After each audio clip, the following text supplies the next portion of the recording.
ఇదే చంద్రబాబు నాయుడు గారి గురించి తన సొంత కూతుర్నిచ్చిన మామ ఎన్టీ రామారావు గారు అన్న మాటలు నేను కన్నా ఒక్కసారి నేను ఇదే టీవీలో ప్లే చేసి చూపిస్తాను అధ్యక్ష. ఈనాడు ప్రజల ముందు ఆయన ముఖ్యమంత్రిని ఆయన అనుకుంటున్నారేమో, ప్రజలు ఏ విధంగా అనుకుంటున్నారు, జ్ఞానంతో కళ్ళు తీసి ఒక్కసారి చూడమనండి.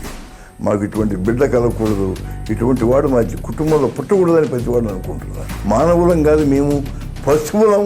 నమ్మిన వాళ్ళకు ద్రోహం చేస్తాం, నమ్మిన వాళ్ళ గొంతు తీస్తామని చెప్పి ఈనాడు నిరూపించుకున్న ఘాతకుడు వాడు. CID today morning arrested Chandrababu Naidu, one of the main accused in the skill development case.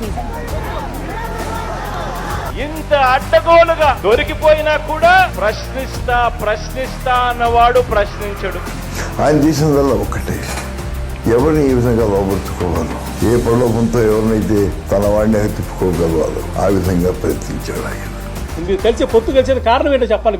మీరు ముగ్గురు కలిసి ఒక జగన్ మీదకి వస్తున్నారు. జాకీ పెట్టినా కూడా లేపినా కూడా లేకపోవట్లేదు. మీ పార్టీ అడ్రస్ కూడా ఉండదు. మీ పార్టీ మీ బిడ్డకు ఈనాడు ఉండకపోవచ్చు, ఆంధ్రజ్యోతి ఉండకపోవచ్చు, TV5 ఉండకపోవచ్చు, దత్తపుత్రుడు తోడు ఉండకపోవచ్చు. కేవలం దేవుడి దయ మీద, మీ చల్లని ఆశీస్సుల మీద మాత్రమే మీ బిడ్డ ఆధారపడతాడు. అందుకే మీ బిడ్డ 175కు 175 నియోజకవర్గాలు టార్గెట్ అని చెప్పి అడుగులు ముందుకు వేస్తున్నాడు.